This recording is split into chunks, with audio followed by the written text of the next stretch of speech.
Hello, everybody! How are you doing? Welcome to another episode of Behind the Music. Today we will be joined with R&B singer, Calgary-based Kuzi Cee. So excited to have him here. If you're into Chris Brown, y'all, you want to stick around for this entire conversation because I am telling you, Kuzi Cee is Calgary's Chris Brown. No word of a lie. Go see him live and you'll see it. We are beer eyes. I'm not joking. Hey. What's happening? How are you? I'm good. How are you doing today? I'm good. I'm getting all the feels when I'm listening to your music. It's insane. You're so charming, sir. Thank you. How have you been? I've been good. Just locked in the dungeon. I'm at the studio right now. Oh, sweet. Kind of between sessions, but been locked in the dungeon, getting ready for this project to come out. That's so exciting because your last album was giving us all you took us through the phases of love, you know, like from the butterflies in the stomach to the let me flatter you with all these compliments to the very end of the relationship too, right? Yeah. That's crazy. Yeah, so what can we expect from this next album? Like what season of your life are you in now? I think so the way that I've been treating all the projects so far is that they've kind of just been parts of a play is the way I like to see it. So part one was Now Here From Nowhere, and then part two is going to be Butterflies and Roses, and then this part coming up is going to be part three, which is kind of like the climax of the series, I like to say. I'm not sure how much I can say, but I think I can say title at least. It's going to be called Heartless Romantic. So to just Romantic. How can you be a heartless romantic? Wait a second. You're going to have to listen to the songs to find out the feelings involved. Listen, okay, and that's it. That's all we get. Yeah, and for now, roll out's on the way. You know, the vibes coming. That's crazy. Heartless romantic. Yeah. So what are you, manipulative? Is that what you're saying? It's kind of a myriad of emotions because it's like, were you manipulative or were you just not ready to love? Have you not fully healed from everything that's happened in the past? Or where do you sit in love? Are you open to it? Are you still closed off to it? Me, very much. I'm open to love. I'm in love. I love love. You know, that's just one of my favorite of mine. But the character that we get throughout the story of the EP, you're kind of just exploring where he's at mentally and kind of where his state is within love. Okay, where he's at, where his state is. So not you, a character. Yeah. Okay. All right. I'll take it. I just want to stop for a second and say hello to everyone joining. I see Tamia out there shouting us out. Okay, but it's still R&B or is it EDM? Because the recent tracks that you've been dropping have been very like EDM oriented, pop EDM, of course. Yeah. No, it's something I even talked to the homies about. I was like, damn, can I even say I'm an R&B singer anymore, considering the last like 4 songs that have come out have been EDM and pop. Like, but it's very much R&B. I do dabble a little bit into hip hop, a little bit into the Afro beat, and of course, I can't just leave the EDM space. You know, that place is. I like it a little bit, you know. But I love it though. Like I feel like the EDM phase was great. It was great to see you do that, and it seemed like a collaboration season for you too. Yeah, it was a big collaborative effort. Especially shout out my brother Shay. Me and him are on the pen for all of those songs. I feel like when me and Shay get to create, it's just like we just get to push each other from a writing perspective to get the best quality that we can out of each of us. And obviously on the mix, you know, mixed by Shay, don't miss. It's only hits from that side, so. It's always love, and it's always a pleasure to connect with my brother. Okay, so all of those collaborations were intentional. Yeah. Okay, well, good on you, because those people, like the people you chose to collaborate with, are based all around the world. Like someone's based in Turkey, another person's based in India. Like that was awesome. Yeah. It was a cool experience, and like I feel like music really translates languages. You know, you don't have to speak the language, but you can feel the vibe, you can feel the aura of everything going on. So being able to create and tap into these different pockets was definitely a blessing. Dope. And so you said your homeboy was able to connect you with those people, and that's how did you hop on a Zoom, or like how did it all work? Me and Shay would pull up to his studio. We picked a beat for the day, and then just get to writing, really, see what we can create, see what we can push back. Wow. All right. Okay. Well, that's lit. And that was a big part of your 2023. I think like most, if not all of the songs that you released in 2023 were collabs. Yeah, I'm pretty sure I only had, I think No Stress was the only one that wasn't a collab, Yeah. and the Yeah. rest was Yeah. either those with Khan, with Steam Funk, and then the two boys RVPTR and High Days. And then Doozy from Yeah, Edmonton. you know those. I had to. That's my brother for real. Yeah, yeah, yeah. When I saw you guys perform live, I was like, there's a deeper connection here. This is not just like you're an artist, I'm an artist, let's do something. Like there's something bigger going on here. Yeah, those are cool guys. I feel like it's not often in the music space that you find somebody that like kind of thinks the exact same way that you do, kind of similar upbringing, and then kind of just in the same positions in life, you know. So it was just when we first linked up to make our first track, it didn't come out, but we had a couple of tracks in between, and then finally landing on Iris to Yeah. come out as the lead single, and it was always something that both our fan bases just always kept pushing for us to work to each other, but they didn't know in the background Okay. that we had tracks, but we just kept hush hush. That's so crazy. And how did you guys initially meet? Just kind of through the music biz, honestly. Like, I think Mhm. probably at a show, I want to say the first time I performed for Roy Woods was the first time I think I actually met those in person.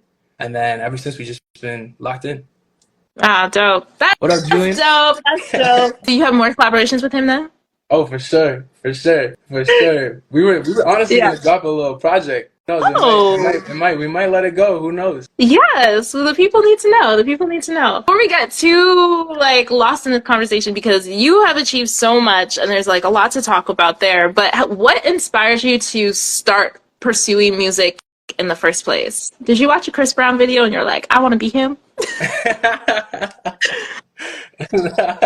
That's a good question. I like to describe it as, so I'm the youngest of six, and then the one just immediately above me, her name's Leo. So she was the singer of the family. You know, Um, she had the karaoke machine, she had the keyboard, and then I was the younger one, so she could bully me into singing backups.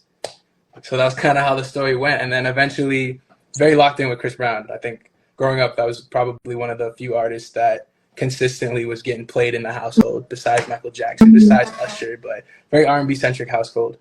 But yeah, she really got me into music at a young age, and eventually I started rapping first. Shout out Big Leap, that was my rap name back in the day, and then eventually I switched to singing. all right. Okay. So what made you switch then from rap to R&B? Uh I was chilling with some of the homies, and then we were just vibing on the Northwest and just hanging out, and they found out that I could sing. But this was like something Okay. that I kept really low key because like when I was growing up in junior high, it wasn't cool to be the singer. You had to be like the Yeah. athlete. It wasn't cool to be like the kid that sounded like Justin Bieber at the time. But so I just Mhm. kept it kind of hush hush. They found out I could sing, and then once they heard me actually sing in the car that day, they're like, "Yo, bro, like maybe you should switch it up. Sing a little bit on these tracks." Yeah, there it is. Phil. Yeah, Phil was one of the homies too, but he was like, "Switch it up, And maybe so fresh. put some Wow. vocals on it." And then ever since, like, I slowly started transitioning from rapping to singing. Okay, okay. And so how did you feel when they told you that? Were you like nervous or were you like, bet, I'm glad you see it too because I didn't really want to rap anyway. It was an interesting time because I just didn't know how to sing and how to approach singing. Like I could sing other people's songs, but to create my own stuff and create my own lane of sound was very difficult to me as a vocalist at first. But rapping came a lot easier. Okay, okay, okay. So rapping was like your safe spot and then you're like, okay, I guess I'll sing. And here Yeah, you are. took a little bit to figure it out, but we made it this far. So hopefully something. Listen, that's what's up. That's what's up.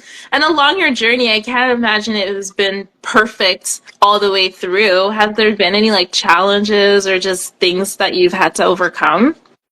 Yeah, people used to say I sounded like Jacquees, and I had to, and this was back when he was getting memed for that like type.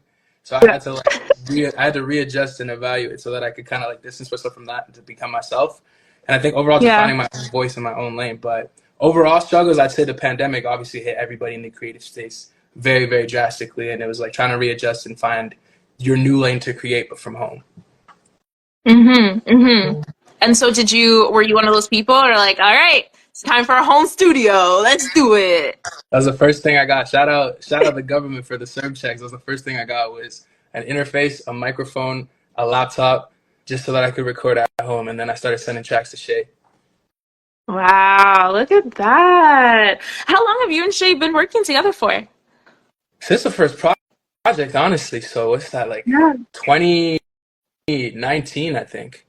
That's crazy. Since the first track in 2019, and here we are in 2024. Yeah, it's been a long time working, grinding, but you know, Sorry, say it again. it's been a wonderful journey to like kind of get through the phases of it so far. It has, but it hasn't. Like I feel like you're one of those artists that like kind of like went not necessarily viral, but like people were quick to pick up on your talent, and then like opportunities kind of just like came flooding your way. Yeah, yeah. I think Yeah. a big part about kind of the opportunities as well on that side of things is just like the team on the back end too. Like my two managers, Nick and Sean, shout out to those boys. Like they work as hard as I do making the music, trying to push the music and get it to people's ears, you know, and I love them to death for that. Nice, nice. And how long have you had a team in place? Kind of the whole time, realistically. Like there's Since always been since some people. 2019? Yes, there's always been some people in regards to what I'd send them to, what I'd need help with, but official titles like fairly recent, like 2-3 years. Yeah. Okay. Okay. That's amazing. That's good to know too, like just for other emerging artists kind of out there, because obviously that has worked out for you very well. On your resume, on your little bio, you love to boast about the fact that you've performed on stages with Big Sean, Ludacris, Flow Rider. There's so many Tyga's on the list as well. That's crazy. And so when you were able to either open up or just share the stage with these artists, did you ever get a chance to talk to their teams or kind of like talk to them? Did you get any like wisdom? Yeah, for a couple of them, you know, they drop gems. They pull up to like the dressing rooms or like the shows that I was part of as a background singer. They'd pull up and just like, you know, chop it up with us and Yeah. kind of just inspire us to be a lot better for either the show, for the moment, and just like rise up to the occasion. You know, like I feel like throughout the entire journey of it all, I think the one that does stand out would definitely be Roy Woods and Michael Bublé as kind of top game and wisdom. Like Roy definitely from the R&B side of things and like understanding my performance, how to deliver that, and like just overall recognition in general. And then of course Michael Bublé being one of the largest artists in Canada, let alone the world, like being able to just kind of absorb. And with Michael Bublé, you worked with him multiple times, right? Yeah, I was a backup singer for 2 stops of his Canadian tour. That's amazing. And so what was that like? Oh, it was crazy. I mean, to walk into the Saddle Dome from something that you see from the Flames games or like, well, I went to Mount Royal, so the MRU versus UFC games, to being able to be one of the performers on that side of things. Then this guy walks in looking all fly and like the 3-piece suit, hand tailored, customized, shining shoes, voice sounding like butter. It was just inspiring. Yeah, but you were also able to like be there and be a part of it and share the stage with him. I can't imagine. And then, so you were saying that you were able to get some wisdom from him as well. The one thing I definitely learned from him was like just presence and aura, being able to like run the stage, stay present, and see everything going on. You know, like he's performing in front of 20,000 people, but then in the Edmonton show, 1 out of 20,000, he sees this like corn cob tattoo that takes him back to a memory. So he stops the entire show to tell this story. Mind you, he's a comedian too, is what I learned that night too, because this guy got jokes for real. And he tells this story, it gets the crowd going, and then he ties it back to bring it back into the set. That's amazing. That's amazing. Have you been able to apply any of these like tips and like these things that you've observed throughout the years by just like working with artists like him to your own performances? Definitely. I think I try to teach each of those moments and take a little piece of something that I can implement into my show, whether that's being ready with the right equipment and just having everything lined up and ready to go, showing up to sound check with a good energy and good vibe so that nothing gets pushed back like the notorious sound checks do, or just overall standing on stage, being able to kind of sync with the dancers and dance, deliver the vocal performance and accentuate that part of the show too. Man, you're such a professional. Like, that's amazing. I'm so happy to hear that. And then also 2023, you were able to work with Jessie Reyez. So that must have been cool too. I like Jessie Reyez. I'm Oh more of a man, Jessie Reyez fan than a Michael Bublé fan. honestly, one of the people that, because when you're on those stages, you have your own in-ears and we can kind of hear the live take of the vocal performer, and her voice is just amazing, immaculate. And to see her do it like 4 or 5 times in a row in soundcheck, I was like, damn, like I need to work on my stuff over here because this is not hitting like Did she hit that the high note during soundcheck as well? every time. I think it was like the last note. She held it forever. Yeah, every single time, didn't miss. Wow, that's crazy. That's crazy. What was it like to be a part of that gig though? Was it last minute? Because I remember following a few of y'all and it seemed like it was kind of like a little bit last minute, but also kind of just industry. I think from the side of posting, I don't know. I don't remember exactly the dates, but I don't know if we all posted like Yeah. very quickly. But we found out a decent time to like get the Okay. rehearsals in and stuff like that. But it was Okay. definitely a Okay. daunting experience because we had the entire stadium, and then as well we're live on TV, which is like a whole nother beast to worry about Yeah. because that's forever. They're not getting that one back. You mess up, you do anything wrong, like that's it right there. Yeah. No kidding. No kidding. But I'm so happy you were able to be a part of it. Like it's the Junos. That's basically the biggest music day in Canada, Oh yeah, essentially. it was crazy, and to see like kind of the full production that it takes to run the Junos, to see like there's probably 2, 3, 400 people just working in the back to make sure this thing can go smoothly. Yeah, Amazing. production crew, no joke. Especially the camera. I was there live too. I was there in person, and I was just so intrigued by the camera dude that was on stage. And he had the person behind him, and he was just like always in people's face, and then he would like walk backwards. And, like I was so entertained by that guy. Yeah. Okay, and so recently you just posted your 2023 audience reach throughout the year with all the performances together. You've been able to perform in front of over, I think it was 46,000 people. Yeah.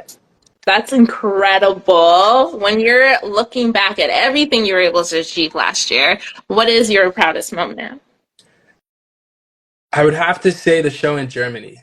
I posted it on my Instagram too. I said 7 a.m. in Germany. Can't believe that they heard of me. Like the Drake lyric from "Do Not Disturb." It was just like an eye-opening experience to be in a different continent where English might not be the main language that everyone speaks here, but everyone's in this room and like I'm looking into the crowd and I'm seeing people sing "Puzzle," a song that I did in my basement studio and just sent off to get mixed and mastered. It was truly just a humbling and eye-opening experience to see just how far the music can reach people and what music can really do to bring people together. Absolutely, absolutely. And the fact that they were even singing the words, like that's insane. You don't get that energy everywhere you perform. Yeah, it's not often. Sometimes you got to teach, and that's a little thing that I like to implement into shows is trying to teach the crowd the lyrics and get a little back and forth to break it up. Just because most Yeah. of the time you're an opener, like people aren't really there to see you, so you really got to stand out and try to hold your own against whoever the guy, the girl, or whoever the headliner person is. Yes, yes. And you always do. You always do. Obviously, you did at that performance and you continue to do so. That's what makes you such a memorable live performer, I think, as well. And also the fact that you're just like down to dance and like jump in the crowd when needed. Like, I love that about your performance style. Thank you. Yeah, I find a lot of fun with it. A lot of people kind of on stage get to like doing a bunch of this and just kind of stand there. But I mean, it's a party after all. It's like I got the aux cord for the next 15 to 20 minutes. We're gonna run through a couple tracks. Let's vibe together and get it. Yes, it's an interactive exchange of energy. I love it. I love that so much. Awesome, man. One more thing I wanted to talk to you about, your TD Connection series. I felt like it was so cool to have an Alberta-based person a part of that lineup because I feel like there's so many initiatives that TD funds and TD does in Ontario, and there's so many mentorship programs for artists in Ontario that, and a lot of the time it is applicable to Albertans and like people elsewhere, but they don't know about it. So it was really cool to see your name a part of that. Can you tell us a little bit about that experience, how it was for you, and what was some highlights? I think definitely the highlight was just the crowd in general. I think everybody came to have a good time. Everybody came to turn up. It was a Thursday night, so these Thursday shows, you never really know what you get, just because people Yeah. sometimes save that energy for that Friday. They're gonna go out and have a good time with their friends. But overall, the entire TD music family was just very welcoming. Like I'm just a kid in Calgary, that kind of makes a couple songs here and there, Yeah. and for them to just allow me to get onto the stage, let alone for 45 minutes, and be able to share the stage with some of these titans in the music industry, like Preston, Right. Yeah. Lucala. Yes, it was in collaboration with Light and Cardinal Official. Yeah, there's just a lot of heavy hitters, and just to be able to be presented the opportunity to rise to that occasion and tell my story and where I come from and vibe out with the crowd. I think overall, just everything about it was just amazing. That's awesome. No, that's awesome. And so that was a live concert series that happened kind of across the country, Alberta, Vancouver, Halifax, and there was one more province. Were you just in attendance for the Calgary one, or did you get to like travel around? I was just on the Calgary show. Okay. Yeah. Cool. Wow, that's awesome. That's awesome. I'm so happy you were able to be a part of that. And then I'm sure you got mentorship through it as well, too, right? Whether directly or indirectly. Yeah. From Cardinal? I don't know how much I'm allowed to say, but I did talk to Cardinal at a different event. Like, I think we did the Hip Hop 50 event with 10 at 10 for Hip Hop 50 celebration. So we got to talk there, as well as in a room with a bunch of other local artists too. And yeah, it was good to just pick his brain, get some wisdom from one of the greatest to do it, especially coming from Canada. Yeah, and like now he's an A&R for Def Jams in New York. Yeah. So like that's just someone that's good to know in general. Yeah.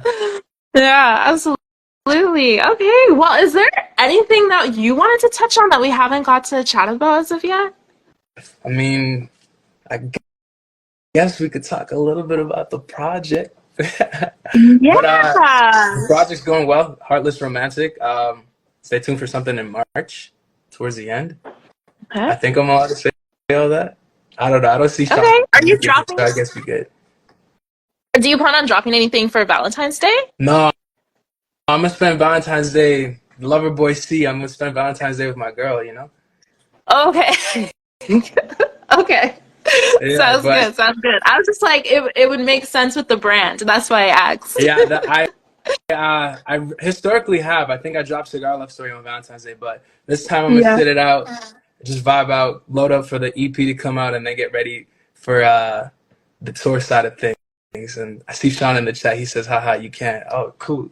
March, end of March, last 2 weeks. Stay tuned to your boy, Heartless Romantic. All right. Well, thank you so much for coming through to Behind the Music. I appreciate you. Oh, thank you so much for having me. This is amazing. That's today's episode. Thank you so much for joining us. Don't forget to rate, comment, and subscribe for more conversations with artists in Canada.